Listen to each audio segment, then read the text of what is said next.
কৃষ্ণনগরে বাড়িতে ঢুকে নৃশংসভাবে গুলি করে খুন যুবতীকে। মঙ্গলবার ময়না তদন্তের পর শেষকৃত্য সম্পন্ন হয় ঈশিতার। 24 ঘন্টা পেরিয়ে গেলেও এখনো অধরা অভিযুক্ত যুবক। এখনো কেন গ্রেফতার করা গেল না দেশরাজকে? পুলিশের ভূমিকাতেই তো উঠছে প্রশ্ন।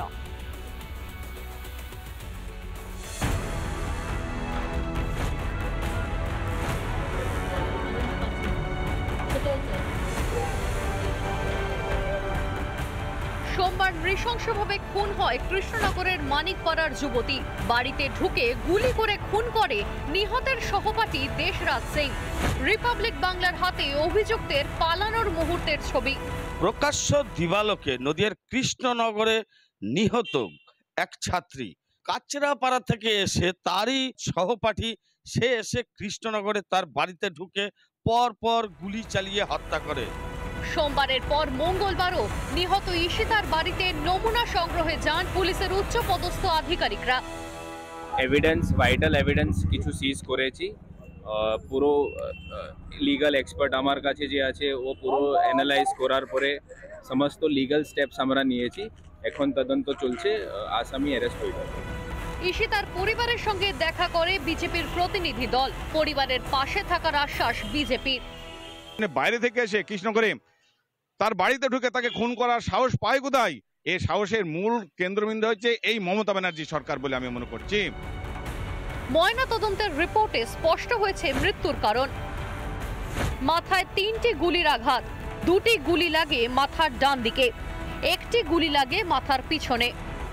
ময়না তদন্তের পর বিকেলে বাড়ি ফেরে মেয়েটির নিথর দেহ। নবদ্বীপ মহাশ্মশানে সম্পন্ন হয় শেষকৃত্য।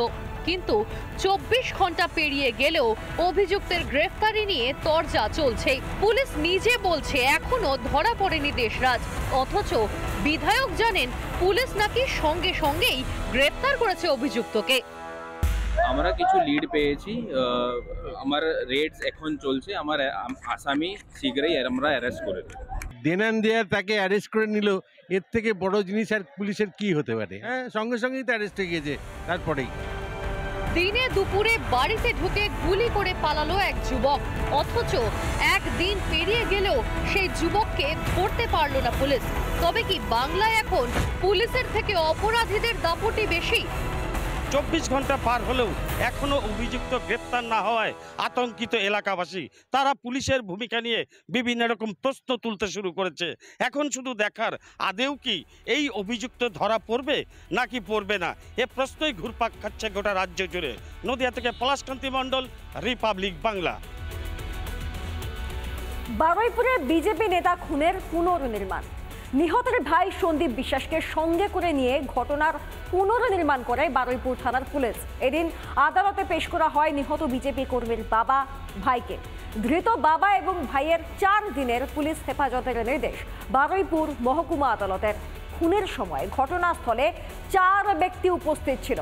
পুলিশি জেরায় স্বীকার নিহত রাজীবের ভাই সন্দীপ বিশ্বাসের।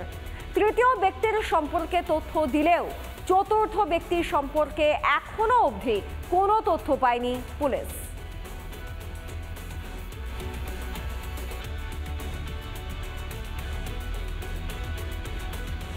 নানা ধরনের কন্টেন্ট দেখার জন্য লাইক করুন, শেয়ার করুন আমাদের ফেসবুক পেজ, সাবস্ক্রাইব করুন আমাদের ইউটিউব চ্যানেল।